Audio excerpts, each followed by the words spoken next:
Assalamualaikum warahmatullahi wabarakatuh. Perkenalkan, nama saya Fitri Rahmadini, NIM 2020 070409. Jurusan Pendidikan Sekolah Dasar STKIP Taman Siswa Bima.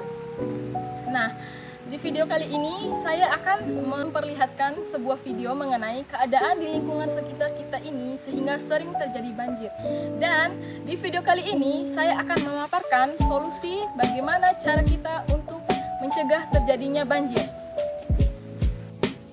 Oke, di sini diperlihatkan bagaimana keadaan di lingkungan sekitar kita ini sehingga mengapa sering terjadi banjir. Karena alasannya masih banyak sampah-sampah yang berserakan di lingkungan sekitar kita ini. Dan kesadaran masyarakat akan membuang sampah pada tempatnya masih kurang. Oke, baiklah. Di sini saya akan memaparkan solusi-solusi yang dapat kita lakukan untuk mencegah terjadinya banjir di lingkungan sekitar kita. Adapun hal-hal yang harus kita lakukan, yang pertama yaitu kita harus menjaga lingkungan sekitar kita. Yang utama adalah kita harus menjaga lingkungan sungai dan selokan. Sungai sebaiknya jangan kita jadikan sebagai tempat membuang sampah, karena hal tersebut dapat memicu terjadinya banjir. Dan selokan jangan kita jadikan sebagai tempat untuk membuang sampah, karena ketika ada hujan deras, selokan akan tersumbat dan hal tersebut dapat menyebabkan terjadinya banjir.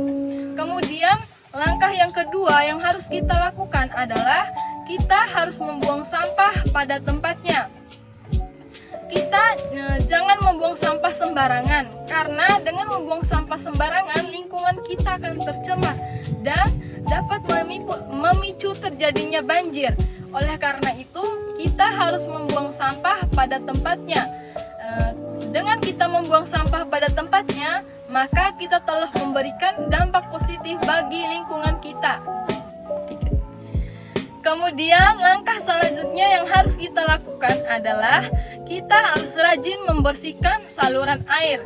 Hal ini harus kita lakukan terus-menerus. Selanjutnya yang harus kita lakukan adalah kita harus terus-menerus melakukan pembersihan di saluran air kita ataupun selokan, agar ketika terjadi hujan deras tidak akan tersumbat dan tidak menimbulkan terjadinya banjir.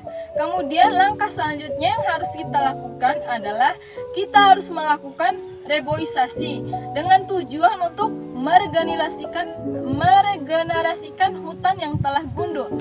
Hutan yang telah kita tebang sebaiknya harus ada penggantinya.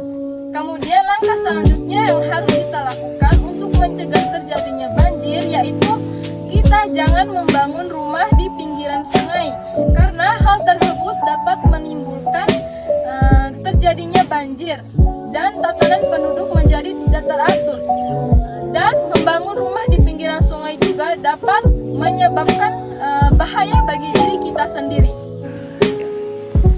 Oke, mungkin itu saja solusi yang dapat saya paparkan untuk mencegah terjadinya banjir di lingkungan sekitar kita.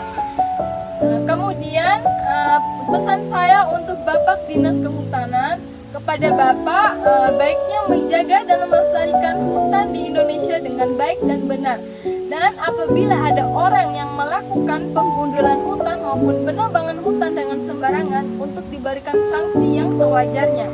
Demikian video dari saya. Wassalamualaikum warahmatullahi wabarakatuh.